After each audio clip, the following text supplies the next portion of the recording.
Hello and welcome to another episode of I Remember the Inland Empire. I'm Chuck Street and I'm going to be the host of today's program. During this episode, we will focus on the life of a San Bernardino native, David Swede Savage. Swede was born and raised in the Inland Empire. He was a graduate of Pacific High School in 1965, where he was a standout on the football team. Swede's grandfather was a prominent physician and one of the founders of St. Bernardines Medical Center. His own father was a well-thought-of veterinarian, and his two uncles were prominent physicians in the Inland Empire.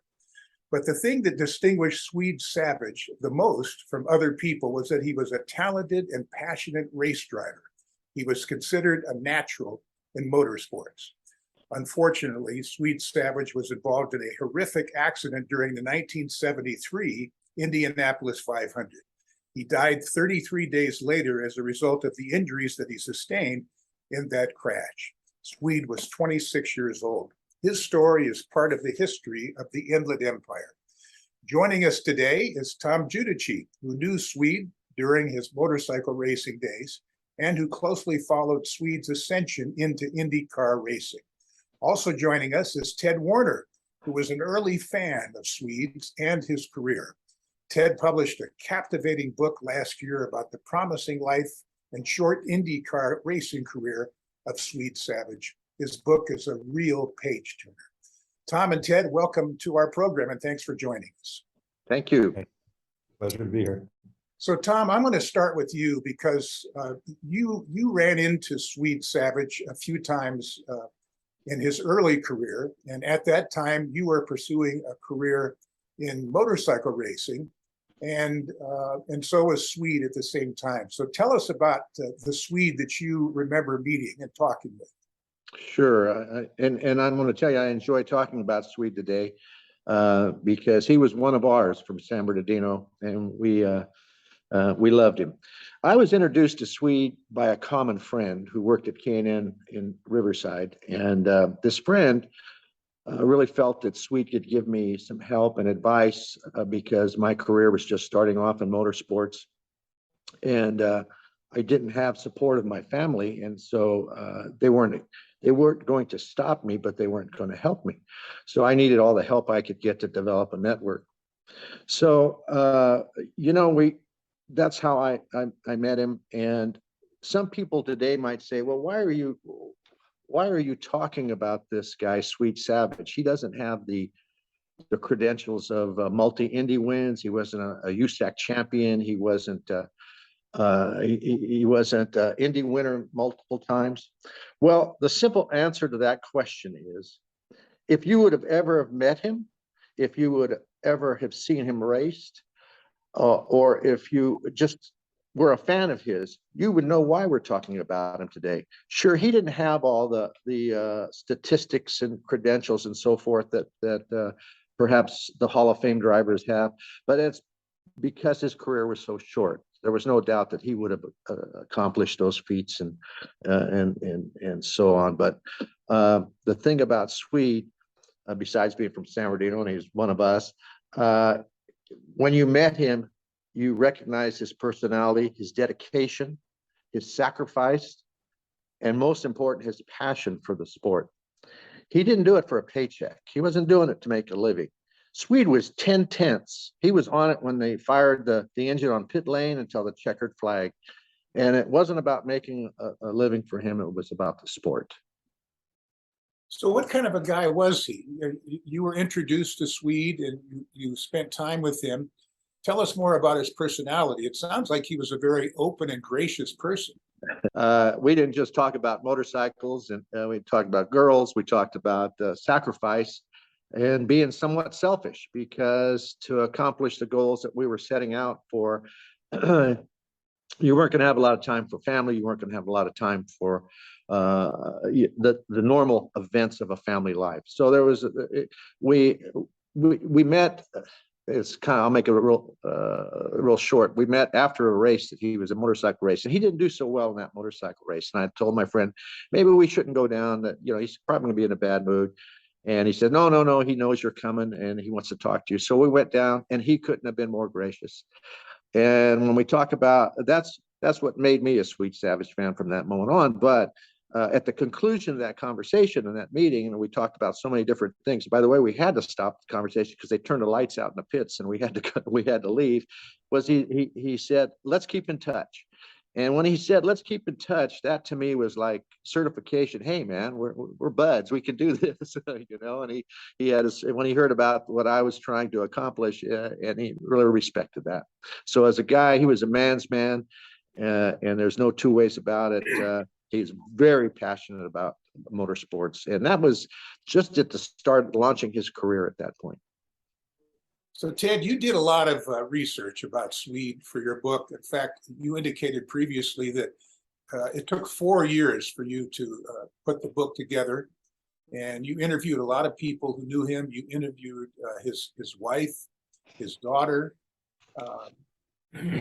2 daughters, and so what do you remember about that period of his life? I know that for a period there, he was actually hooked up with Evel Knievel with the motorcycle demonstration team. But anyway, what do you remember? What do you know about Swede's that period of his life?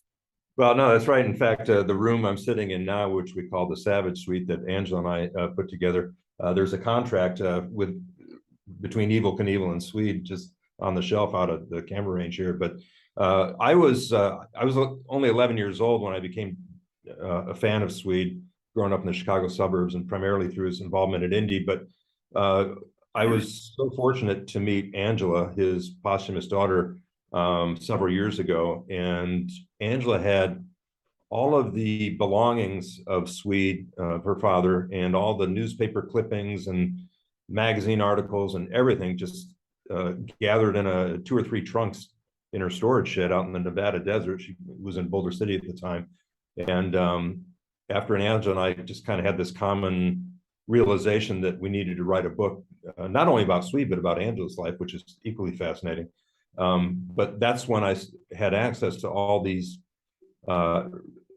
family records, correspondence that Cheryl had saved. And I remember talking to Cheryl right in the early phases of our project. And she said, "Ted, I've saved all this stuff all my life. I've moved it from place to place, and I have no idea why I saved it, but maybe this is why I've saved it, so that you can look through this and make a story out of it all." And it was a long, difficult process because there were just bits and pieces everywhere. And I read every single clipping. Some clippings were out of a newspaper that had no, reference. They were just hand clipped out of a paper. And but I slowly began to piece together his story prior to the time I became aware of him, which was actually relatively late in his career. And yeah, everything that Tom is saying absolutely squares with everything that I've learned about Swede, that he was very gracious, would make the time for anybody. And I think, and he had a magnetism about him, and his, they say the same about his oldest daughter, Shelley, Angela's older sister, that Shelley had the same type of personality, the type of person who could walk in a room, the room just lights up. So, it was that process that took a long time because I was getting bits and pieces of the story, and I had to put them all together into a cohesive whole. Ted, I see a high school Letterman jacket hanging on the rack behind you. Tell us about that. Well, I'm very blessed to be in this room, and again, this was with Angela's a tremendous amount of input from Angela and her commitment to this. So these were all the belongings that were in Angela's storage shed out in Nevada. We're now here in suburban Indianapolis. And so that's Swede's letter jacket from Pacific High School. And of course, I think we all understand and remember that he was a tremendous athlete. Just kind of the guy. I had a good friend of mine who was a natural athlete as well. I mean, good in baseball, basketball, you name it. Swede was good in just about everything he did, although I did hear from, it might have been his brother Bruce, or certainly from Cheryl, that he couldn't figure out how to ride a unicycle, and that always bothered him. But other than that, he was an amazing athlete. And there's kind of a funny story about, I think it might have been right before his senior year in high school, the football coach had learned that he was racing motorcycles and was earning prize money. Now, the prize money was, you might have been able to buy a hamburger after the race, with the money they were making, but nonetheless, that ran afoul of the amateur sports guidelines that the high school athletes were bound by. And so the coach says, Swede, I need you to give up motorcycle racing. And Swede said, no, I think I'll give up football instead. So the coach was obviously very upset, but Swede hit the throttle and never looked back. Interesting. So Tom, you saw him race, and did you ever race against him? I know some of those races took place at the Orange Show grounds at their stadium, the Orange Show Speedway. Yeah, no, I never competed directly against Swede at that time, truthfully. The thing we're talking about Swede today, and we're talking about motorsports, and we're talking about his personality, and we're talking about the effect it had on his family, his wife and his daughters, and so forth. Motorsports is not all high fives and victory lanes and trophies. It was and remains a dangerous sport to this day. About it, he knew how dangerous it was too. And what my point is, motorsports are dangerous, and so Ted was alluding to it earlier. He was a man's man. He was a tough guy. He was in great shape. He was an athlete. He was good in all sports. He just happened to choose a very dangerous sport. Early in his career, he became acquainted with a seasoned IndyCar driver and builder named Dan Gurney, Right. which really opened the door to IndyCar racing. Tell us about that relationship and how that came to be. Sure. That all got started because Swede had a job at Montesa Motors in Los Angeles as a motorcycle mechanic. Swede was very mechanically inclined and very intelligent. I mean, he comes from a long line of intelligent family members, and Swede was no different. But Dan Gurney, who by then was an internationally famous race car driver, was one of the owners or investors or shareholders in Montesa Motors. So, Dan and Swede and all the guys, Malcolm Smith, who was a very well-known motorcycle rider, they'd all go riding, on the weekends, and they'd go up on the fire roads up in the mountains, and, they got to be good buddies. And Dan was very impressed with Swede's riding ability on these rides, and they got to be good buddies. And Swede said, Dan, I'm motorcycle racing now, but I'm just doing that because I just don't have the money to be a car racer. It's my dream to be an IndyCar driver and maybe even go to Formula One someday. And then when Dan heard that, and Dan, I think in the back of his mind was already thinking, my days are going to be numbered here as a competitive driver. I want to focus on my business. Then Dan, because of the friendship that he struck up with Swede and the ability that he saw of Swede on a motorcycle, and there have already been a number of motorcycle racers who made a successful transition to auto racing, that Dan took a special interest in Swede and took him under his wing, which really, I mean, it was a tremendous stroke of good fortune. But that's what it takes in racing, especially if you don't have the family money to get started. You have to have a benefactor, somebody with influence to help you along, and Dan Gurney was that person. And then Dan had connections at Ford Motor Company that came into play to help Swede to transition to car racing too. But so that's how it all got started with Dan Gurney. I would imagine that Dan Gurney saw some natural ability in Swede, but also saw him as a person who was coachable, who was humble enough to take advice and to listen. Because he was pretty young. Swede was pretty young at that. I would assume he was probably in his early 20-ish, 20, 21, something like that. Yeah, 20-ish, 21. That's right. And you're absolutely right about that. Dan Gurney got, through his connections with Ford, got Swede in the door of Holman and Moody in North Carolina. And Swede started racing stock cars. Now, Swede had not been in a car race of any kind ever. And he goes straight to Holman and Moody, which is the Ford factory NASCAR team. And he essentially, jumped the line in front of other aspiring drivers. And Swede knew that. He was fully aware that, there are a lot of drivers who are looking at him going, how did this guy, get where he is? And then Swede also knew that, okay, this is my big break. I better step up and I better perform. And he did. But in some of the newspaper clippings I saw, Swede made an instant impression in NASCAR. and running right at the front with seasoned veterans. And there, I saw, remember an article in one of the papers I saw where they asked a number of NASCAR veterans, what do you think of this Swede Savage guy? He's come on the scene so fast. And every one of them, almost every one of them said, Swede's a great guy. He's not smart alecky. He does what he's told. He's here to learn. So, you know, everything you mentioned, Chuck, is absolutely right on the money. He was respectful. He didn't come in with a know-it-all attitude, you know, and he took what people told him and put it to work, and with great success very early. Hey, Chuck, could I add a little bit to that? Please do, please. And I think what Ted was saying, Swede was the complete package. Good-looking guy, marketable, intelligent, witty, charming. But you know, part of the program today, I want to kind of paint a picture of what the time was like back in the 60s and early 70s. You know, the media coverage today is you know, you can turn on TV and watch any race. You can stream it live. You know, social media and so forth.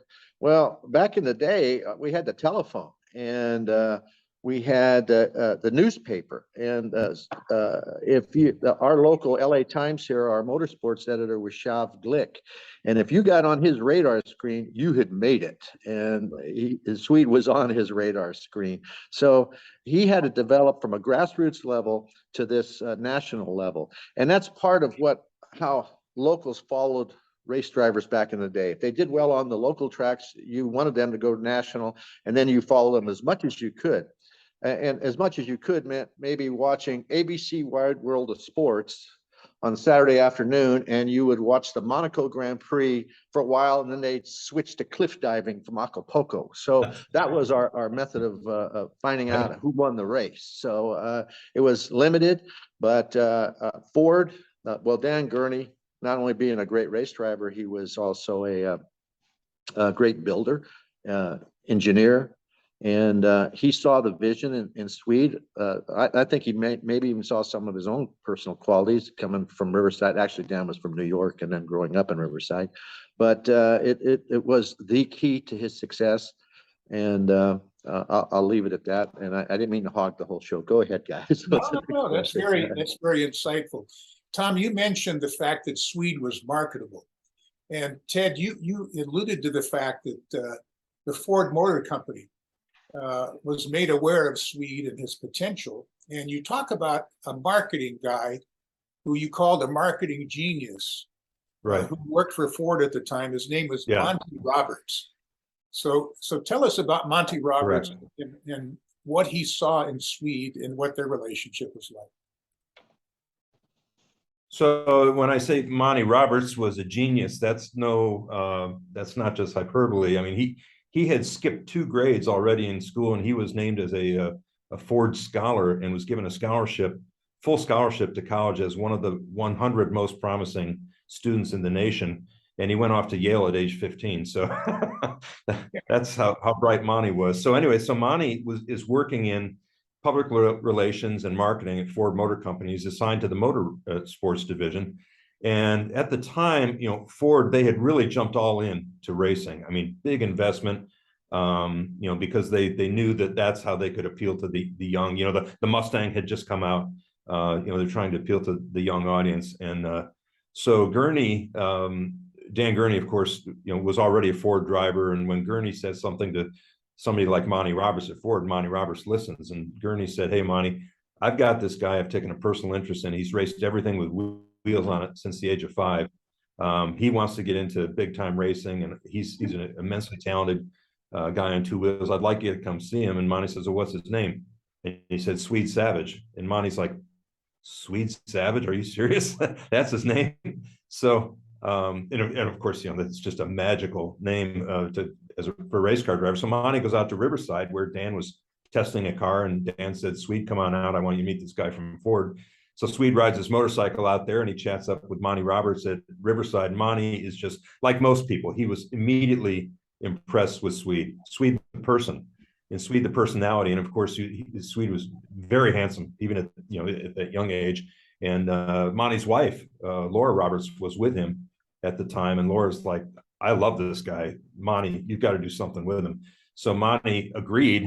And just as Swede is saying goodbye, Swede rides off into the sunset at Riverside, doing a wheelie 2 miles out into the desert and just blew Monty away. And Monty's like, you know, if this guy wins anything in a Ford, we've got a bonanza on our hands. So he goes back to Detroit and makes the case to hire Swede.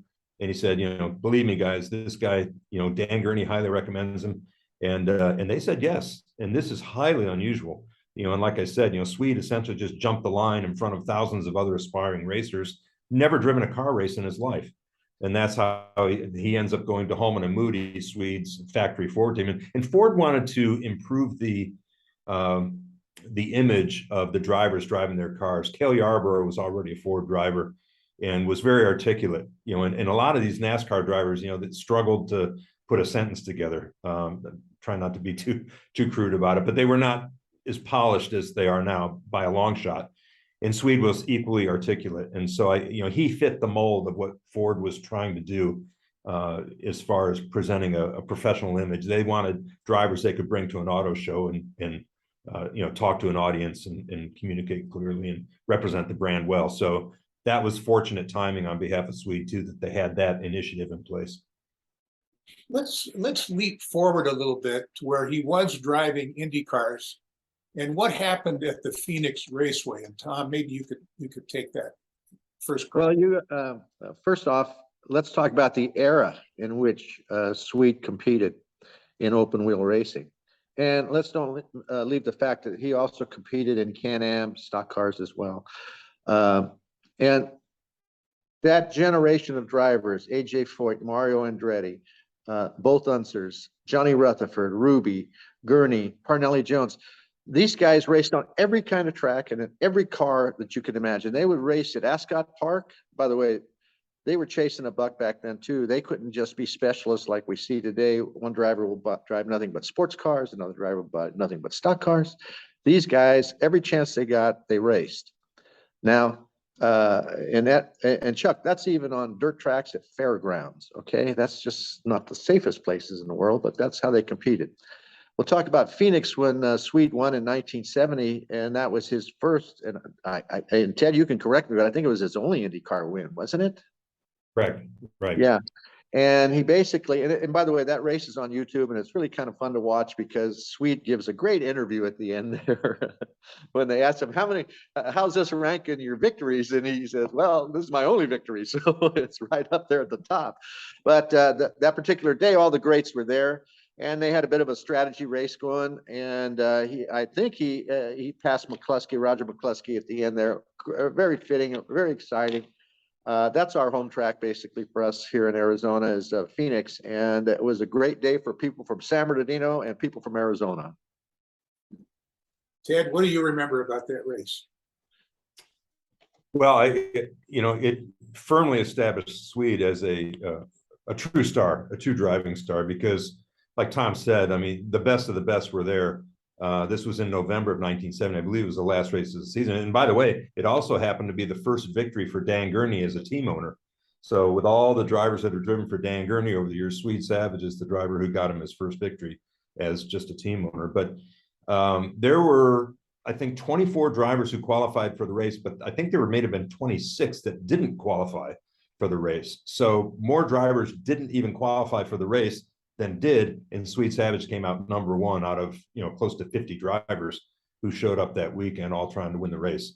So, and then of course with Dan Gurney, and this just validated Dan's vision for Swede and the confidence and the commitment that Dan gave to Swede. It was really an amazing victory. And Cheryl was there in victory lane. I mean, and I think Swede's other members of Swede's family were there because, like I say, it's fairly close to California. So yeah, very, very important, very significant day in Swede's career for sure.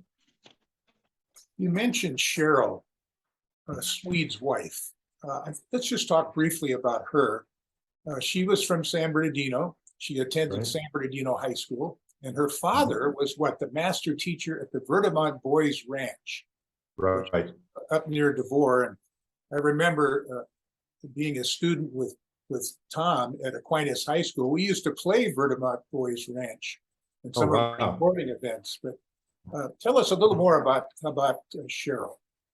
Sure. Well, Cheryl Hartwell had a younger sister, Sandy, and a younger brother, Greg. And so Cheryl was the oldest of three children. And Cheryl and Sandy were knockouts. I mean, beautiful girls. So everybody knew Cheryl, everybody knew Sandy. And Cheryl was, I should say, probably the more, well, as the firstborn, I guess, this is no surprise, the more respectful of her parents, the more, towing the line, obeying all the rules and stuff. And back then they only had one phone in the house, and, with, 5 family members, they had a rule that, none of the girls could be or none of the kids could be on the phone for more than 10 minutes a night. That was kind of the environment she grew up in. But she was, despite the fact that she was, prim, proper, didn't swear, didn't cuss, and always wore nice clothes and presented herself well, she always had a sense of adventure just underneath the surface. And she was attracted to Swede because Swede took, in Cheryl's eyes, took a pride in his appearance. Swede was a motorcycle rider, rode motorcycles to school and around town and stuff, but he didn't have the, the rough and tumble greaser kind of image. He was the California guy with the wavy blonde hair, and, really just swept her off her feet. And it was really her sister, Sandy, who introduced the two. Cheryl, who I know quite well, and she was a little, Swede came over to her house once and just, sat up on the counter in the kitchen while she was doing some ironing. And she's like, well, who the heck is this guy, who's all cocky? And, very quickly, she determined that it wasn't cockiness, it was just confidence. And she was smitten pretty quickly. I understand that Cheryl's father, who was kind of a strict man, wasn't so sure what he thought about Swede at first. And so that relationship evolved in a positive direction, right? Yes, he was suspicious because Swede had long hair, rode a motorcycle, and those two things right off the bat, in the mid-60s were 2 strikes against him. And so he basically made it known to Swede that, before you have any intentions of dating my daughter, you're going to cut your hair. And Swede, couldn't understand it, number one, but number two, he liked his daughter, so he cut his hair. And I think that was the first indication to Ted that, okay, this kid, he might have something on the stick. And then he, just his respectful manner around the house, and Cheryl's father, Ted, really warmed up to him quickly. And her father was a huge sports fan, so I think he knew of Swede's athleticism and his skill on the football field even before he started dating his daughter. So they became very good friends and very close pretty quickly. But there was one funny little thing that happened. Cheryl was feeling ill one day and was home in her bed, and Swede came over to kind of cheer her up, and he was in her bedroom sitting at the foot of her bed, and her father came home, and he finds out that Swede is in his daughter's bedroom. And of course that's, so he walks upstairs and gets all huffy, and Swede stands up, and, and Ted was like, I don't know, 5'6" or 7, not very tall. And Swede stands up and he's towering over him. He says, geez, Mr. Hartwell, take it easy. And then walks out, and Cheryl laughs about it to this day, the way Swede stood up to her father. But they became very, very close friends. Swede was well loved by Cheryl's family, for sure. Let's get back to his racing career. He was racing at Ontario Motor Speedway and had a crash. Tom, I'm going to give you first crack at that and tell us what you know about it. And then Ted, I'll be curious to hear what you know about it. Sure. The Quester Grand Prix was one of the first races after the Phoenix win. I'm going to say it was March of 1971. And I had arranged for credentials to meet up with Swede in the pits, just to kind of catch up on what was been going on and congratulate him on his win at Phoenix. But I was testing a motorcycle in the desert, and I broke my leg quite severely and ended up in St. Bernardines Hospital, which is the hospital that his family founded. And now on to the race. Swede wasn't driving for Dan Gurney in that race. Now, I don't know if that caused friction or not. I'm not privy to the inside, but he drove for another car owner and another make, not an Eagle chassis. And during the race, he was holding his own. The Quester Grand Prix was a mixture of Formula One cars and Formula 5000 cars, which the Formula 5000 were our version, the American version of the Formula One car. So it was our stars against European stars. And Swede was holding his own, but I don't know if it was a suspension failure. He ended up crashing heavily into the crash wall and hitting his head. Actually, his head hit the crash wall and sustaining severe head injury, and was transported to San Antonio Hospital, which I'm going to say, Ted, you can correct me again, but I think he was there for at least 3-4 weeks. He was there for quite a while. I don't know if it was that long, but you're right in most of your recollections. It was a result of a stuck throttle. Just to give a little more background here, the Formula 5000 cars, they quickly found out were hopelessly outclassed by the Formula One cars. So, Swede started in the back, certainly not a reflection on his skill. It was just more the car he drove. The Formula 5000 cars had normally aspirated V8s, big Chevy V8s, race modified. And the Formula One cars, the Ferraris had, racing engines in them. And so anyway, but Swede, qualified toward the back, as did AJ Foyt, by the way. And then I think it was the 9th lap, his throttle stuck, and yeah, he hit the wall. I believe it was turn 9 of Ontario Motor Speedway's road course. And actually, from the reports I've read in the newspaper, he was getting out of the car and then slumped back into the cockpit when his head injury overcame him. So he the ultimate upshot there was that he was unconscious for several days. When he regained consciousness, he had a tremendous case of amnesia, hardly remembered anything. And Cheryl said he remembered who she was, but he did not remember they had recently bought a house in Santa Ana. I don't think he remembered Shelley. It was severe. And she said she had to tell people to quit sending flowers because Swede was eating flowers. He was that confused. And Cheryl, of course, was very concerned at his prognosis long term, and is this the way he's going to be?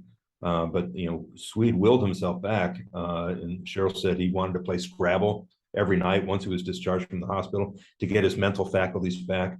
Of course, the other drivers that he was competing against were quite concerned that when he expressed his desire to rejoin the series and Ontario Motor Speedway, he wanted to qualify with Dan Gurney, by the way, for the Ontario 500 in September of that same year. So he had missed, I think, 5 months of the main season. But the other drivers all got together and signed a petition to have him thoroughly tested medically to make sure he was fit to drive.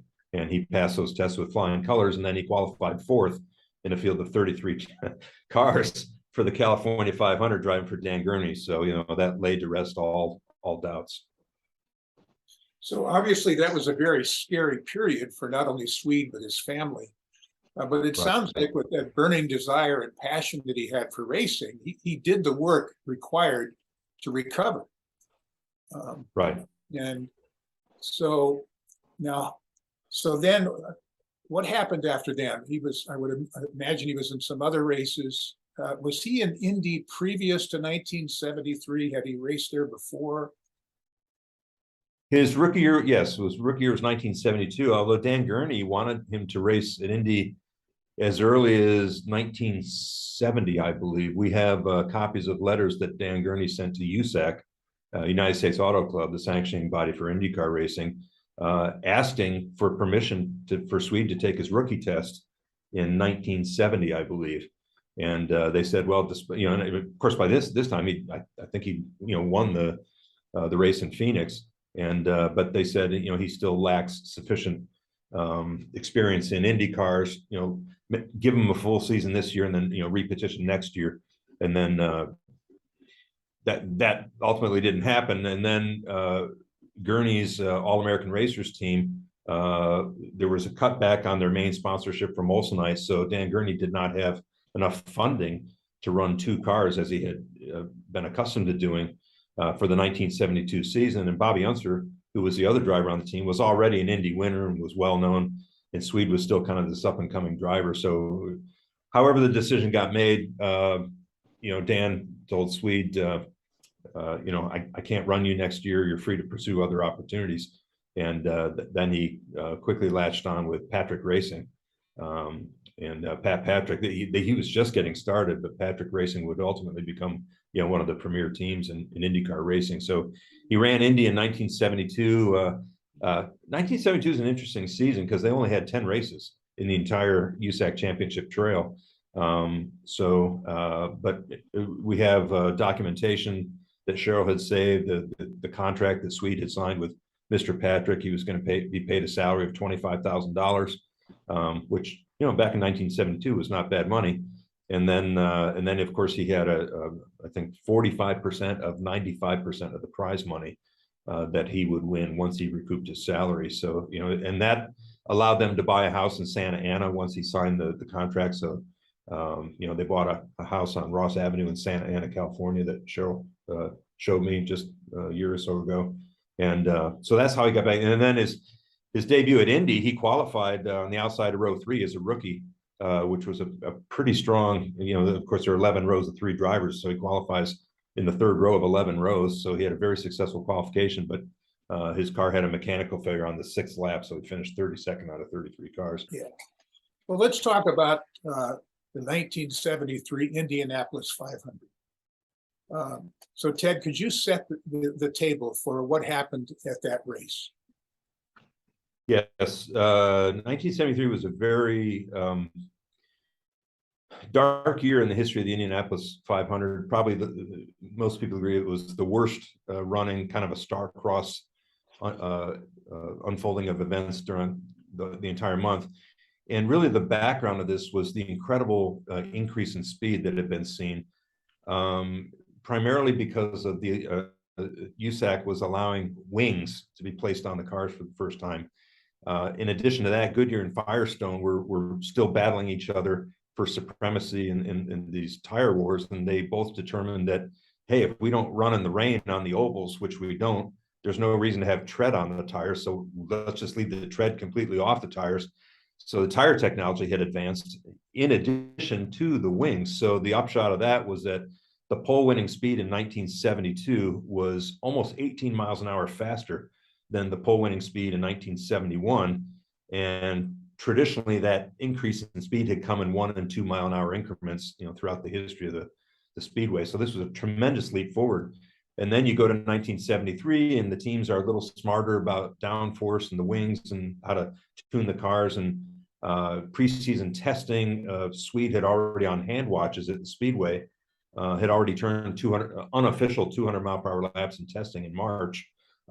Johnny Rutherford was also turning unofficial 200 mile an hour laps. So when pole day came around, the day that, you know, they were determining the pole position for the Indy 500, it had to have been a crowd of 250,000 people that showed up. And I know it's hard to believe, but, you know, back then auto racing and IndyCar racing, Indy 500s especially, was, you know, it was a major event on the calendar of, you know, the United States public.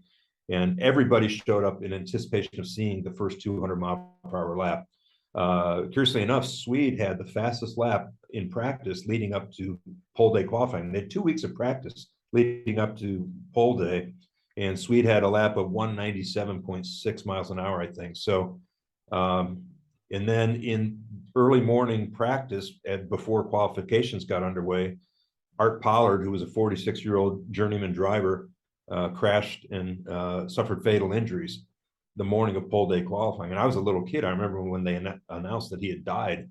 And, you know, it's just shocking. You know, imagine being at a football game and they carry a player off the field on a stretcher, and then in the 3rd quarter they announced that he, you know, suffered fatal injuries. Well, everybody would be horrified, but that's what it was. And, you know, back then the show went on. You know, they started qualifying at 12 noon, and so, you know, I'm sitting in turn 4, 11-year-old boy, very excited. Here comes my hero, Swede Savage, in the bright red STP oil treatment special, and he breaks the track record right out of the box, and momentarily has the pole position. So that was very exciting. And Swede, even in interviews after his pole run, he said, you know, this is, you know, clearly the highlight of my career, no question about it. You know, just to set that record speed, and then 3 more drivers, Mark Donahue, Bobby Unser, and Drawing a blank. Oh, Johnny Rutherford, who won the pole position, had out-qualified Swede by the end of the day. So Swede started on the inside of row two for the 500 as a second-year driver.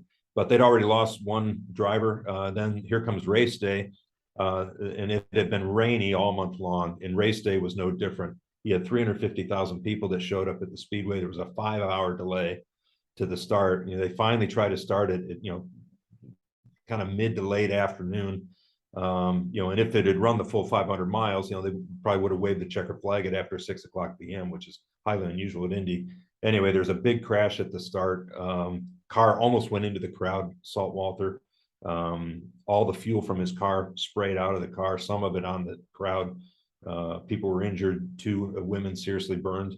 And then here came the rain again, and then they tried to run it again the following day. That got rained out. By the time they ran the race on Wednesday, they started at Wednesday in the early afternoon of Wednesday, and there's just a sparse crowd on hand to witness that. And unfortunately, that's the day that Swede had his crash. But Swede led 12 laps of the race prior to that, so his name is in the record books as an Indy 500 leading driver. Tom, you sound like one thing I forgot to mention is 1 minute after Swede's crash, of course, there's all this intense concern because he crashed at the exit of turn 4, and everybody on the main straightaway, including Cheryl, witnessed the crash. And one of the crew members on Swede's teammates crew, Graham McRae's crew, stepped out into the pit lane to get a better look up the track and was hit by a fire truck going about 60 miles an hour and was thrown into the air. This is only a minute after Swede's crash. And he was killed instantly, and his body tumbled down the pit lane. And I mean, it was just a horrific turn of events. So Swede had just pitted, right? And he took on Right. a full load of fuel, 75 gallons, as I recall. And Right. he changed one tire. They changed one tire. He went back out on the track. And then the crash occurred. So Right. to look at the photos or video of that, it's really horrific. But somehow Swedes survived, at least initially. And I heard that when he was finally pulled out of the car, which was in 3 pieces at that point, he asked somebody for a cigarette. But so I don't know if that's a testament to his sense of humor or his grit or both. So then he was taken to the hospital, and 33 days later he passed away. Right. So Cheryl witnessed this from the stands. She was pregnant with her daughter, second daughter. Right. Was it 5 or 6 months along? 5 months. 5 months. And so Cheryl was with Swede every day at the hospital. Swede's family flew in to be with him. Right. He passed away 33 days later. And by the way, he's buried at Mountain View Cemetery in San Bernardino. Right. So in your book, you have a fascinating couple of chapters about the effect that the trauma had on Cheryl, the mother, while her future daughter Angela was still in the womb. Would you like to talk about that? Because that's a very interesting part of this story. Right. Would you talk about that a little bit? Sure. I was immediately intrigued when I learned that Cheryl was pregnant and witnessed the crash. I found this out when I was 12 years old, a little less than a year after the race had been run. And I immediately became fascinated. How on earth does the child come into the world under those circumstances? At what point does the child learn about, who his or her real father was? But obviously Cheryl being subjected to that, there was a lot of confusion in the immediate aftermath of the crash. There were 3 identical team cars, all painted Dayglow red, fluorescent red. They knew it was one of the STP cars on Swede's team because they could see the bodywork and the paint flakes scintillating in the overcast sky. And interesting, so Cheryl was sitting with her best friend, Pat Wright, And Pat was in the middle of Cheryl and Gordon Johncock's wife, Swede's other teammate, on the other side. Now there are 3 team cars. There are 2 wives, sitting in this group. So there's a 66% chance that one of these women just witnessed her husband, possibly having a fatal accident. So anyway, so the shock of that, and then once Cheryl, it was confirmed to her that it was her husband, that it was Swede involved. She was just like on autopilot. They got to the hospital. She hardly even remembers, going to the hospital. When they got there, much of the team was already there. And very interestingly, Art Pollard's widow, the driver who was killed the morning of pole day, was there to support Cheryl, which she'll never forget.